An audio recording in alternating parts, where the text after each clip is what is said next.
মাঝরাত ঢাকার রাজপথগুলো অদ্ভুত এক নিস্তব্ধতায় ডুবে আছে। ল্যাম্পপোস্টের হলুদ আলোয় মাঝে মাঝে দু একটি পুলিশের টহল গাড়ি সাইরেন বাজিয়ে ছুটে যায়, কিন্তু সেই শব্দ যেন কোনো গভীর ষড়যন্ত্রের ফিসফিসানিতে ঢাকতে পারে না।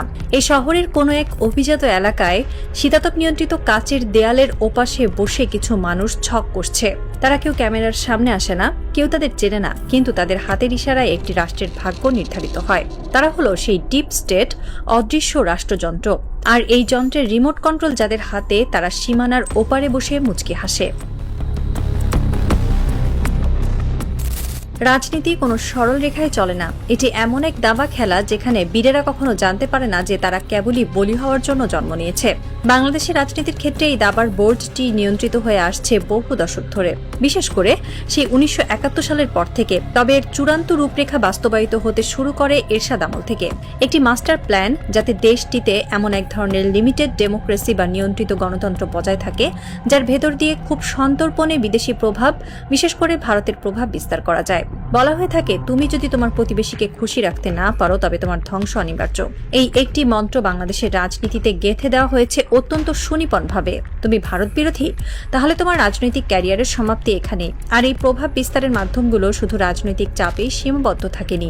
দিনের পর দিন, বছরের পর বছর ধরে টাকা, নারী, গাড়ি বাড়ি কিংবা হানি ট্র্যাপের মতো ব্ল্যাকমেইলিং টুলস ব্যবহার করে দেশের শীর্ষস্থানীয় রাজনীতিকদের কিনে নেওয়া হয়েছে। তারা এমন একটি সংসদ চায়, এমন একটি সরকার চায় যারা হবে পুরোপুরি নির্ভরশীল, এমন এক পুতুল সরকার যাদের সুতো বাঁধা থাকবে দিল্লির সাউথ ব্লকে। আর এই সিস্টেমের বিরুদ্ধে যেই দাঁড়াতে চেয়েছে তাকেই সরিয়ে দেওয়া হয়েছে। হাদি ছিলেন সেই অল্প কয়েকজন মানুষের একজন যিনি এই অদৃশ্য সিস্টেমের চোখে চোখ রাখার দুঃসাহস দেখিয়েছিলেন। তিনি বিশ্বাস করতেন পরিবর্তন সম্ভব। তিনি এমন কিছু সত্য জনসম্মুখে এনেছিলেন যা সিস্টেমের ভিত্তিমূলে কাঁপন ধরিয়ে দিয়েছিল। কিন্তু হাদি জানতেন না যে সংসদে তিনি যাওয়ার স্বপ্ন দেখছিলেন সেখানে তার মতো মানুষের জন্য কোনো প্রবেশদ্বার রাখা হয়নি। বাংলাদেশের সংসদ সাধারণ মানুষের প্রতিনিধিত্ব করার জন্য তৈরি হয়নি, এটি তৈরি হয়েছে এক বিশেষ অভিজাত শ্রেণীর স্বার্থ রক্ষার জন্য। হাদি চ্যালেঞ্জ করেছিলেন সেই এস্টাবলিশমেন্টকে, আর এর পরিণতি মৃত্যু। কেন হাদিকে মরতে হলো? কারণ তিনি এমন এক ভাষায় কথা বলছিলেন যা ডিপ স্টেটের জন্য অস্বস্তিকর ছিল। তাকে থামানো জরুরি হয়ে পড়েছিল। নির্বাচন বা আইনি প্রক্রিয়া তাকে আটকানো কঠিন ছিল বলেই তাকে চিরতরে সরিয়ে দেওয়া হয়। হাদির মৃত্যু কোনো সাধারণ দুর্ঘটনা ছিল না, এটি ছিল সিস্টেমের পক্ষে একটি স্পষ্ট বার্তা। আমাদের ছকে যে আসবে না তার কোনো অস্তিত্ব থাকবে না। রক্তে রঞ্জিত হয়েছিল রাজপথ। জুলাই মাসের সেই উত্তাল দিনগুলোতে মানুষ স্বপ্ন দেখেছিল এক নতুন বাংলাদেশের। তারা ভেবেছিল এবার হয়তো সংসদে এমন মানুষেরা যাবে যারা সত্যি সাধারণ মানুষের কথা বলবে, যারা ঋণ খেলাপি নয়, যাদের দ্বৈত নাগরিকত্ব নেই, যাদের কোনো ক্রিমিনাল রেকর্ড নেই। ডক্টর ইউনূসের সরকার ক্ষমতায় আসার পর মানুষের প্রত্যাশা ছিল আকাশচুম্বী, কিন্তু ফলাফল কি হলো? সংসদে যখন নতুন মুখগুলোর দিকে মানুষ তাকালো, তারা শিউরে উঠল। ঘুরে ফিরে সেই একই মুখ। 85 জন এমন এমপি যারা আগেই সংসদে ছিলেন, সেই পুরনো ঋণ খেলাপি, সেই পুরনো দুর্নীতিবাজরাই এবার নতুন পোশাকে হাজির। কেন এমন হলো? এত রক্তের, এত ত্যাগের পর কেন একই ফলাফল? এর উত্তর লুকিয়ে আছে আমাদের সিলেকশন সিস্টেমে। সংসদ সদস্য নির্বাচনের যে পদ্ধতি, তা এমনভাবে ডিজাইন করা হয়েছে যেন কোনো সাধারণ বা সৎ মানুষের ভেতরে ঢুকতেই না পারে। এই সিস্টেম পরিবর্তন করতে দেওয়া হয়নি, কারণ সিস্টেম পরিবর্তন করলে হাদির মতো সৎ এবং আপোষহীন মানুষরা সংসদে ঢুকে পড়ত, আর তা ডিপ স্টেটের জন্য সবচেয়ে বড় বিপদ হতো। হাসনাতের গল্পটা আর একটু ভিন্ন, কিন্তু সমানভাবে করুণ।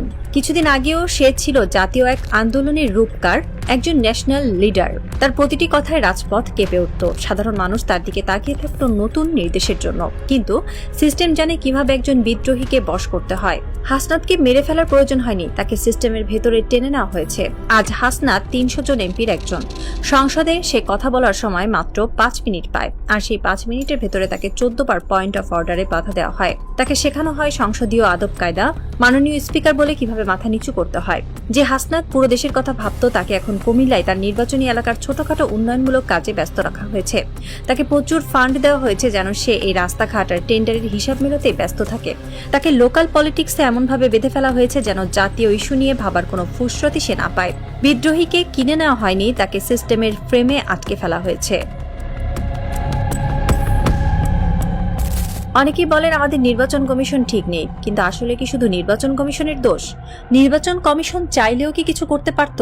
হ্যাঁ পারত, কিন্তু তার জন্য রাষ্ট্রের দুটো মৌলিক নীতির পরিবর্তন দরকার ছিল। প্রথমত, সংসদ সদস্যদের কাজ হতে হবে শুধুই আইন প্রণয়ন করা, কিন্তু বাস্তবে কি হচ্ছে?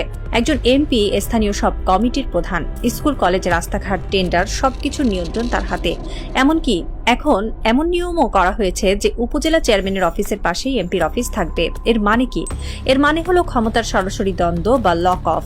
একজন এমপি যখন উপজেলা চেয়ারম্যানের পাশে এসে বসবেন তখন তার অফিসের জৌলুস অবশ্যই বেশি হবে।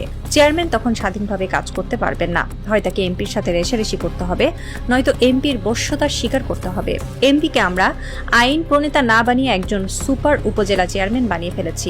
যতদিন এই সিস্টেম থাকবে ততদিন আপনি আমেরিকার নির্বাচন কমিশন এনে বসালেও এই দেশে কোনো কাজ হবে না। দ্বিতীয় যে জিনিসটি আমাদের ধ্বংস করছে তা হলো নির্বাচনের বাণিজ্যিকীকরণ।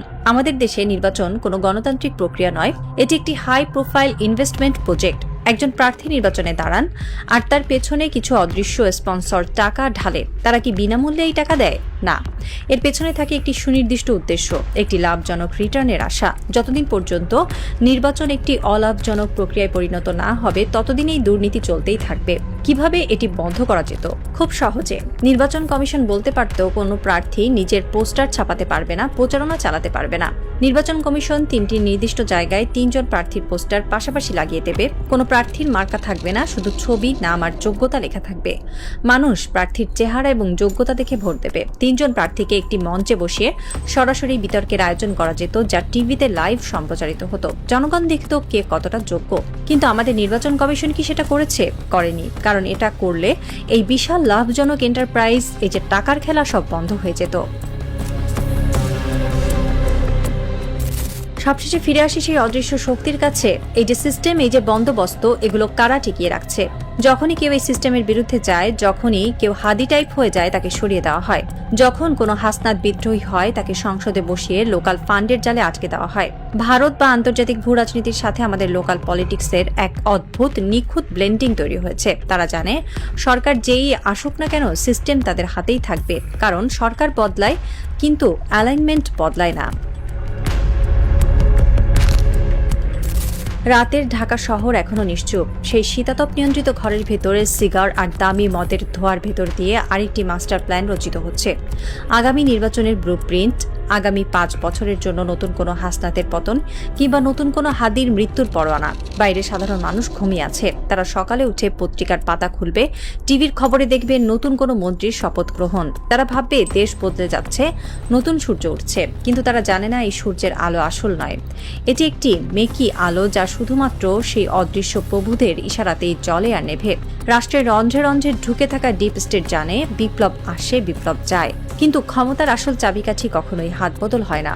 হয়তো কোনো এক বৃষ্টিস্নাত রাতে নতুন কোনো হাদি আবার জন্ম নেবে এই শহরে। হয়তো সে আবারও চ্যালেঞ্জ করবে এই সিস্টেমকে। কিন্তু তার পরিণতি কি হবে? আরও একটি লাশ? নাকি এবার সে সিস্টেমকে ভাঙতে পারবে? সেই উত্তরের অপেক্ষায় প্রহর গুনছে একটি রাষ্ট্র।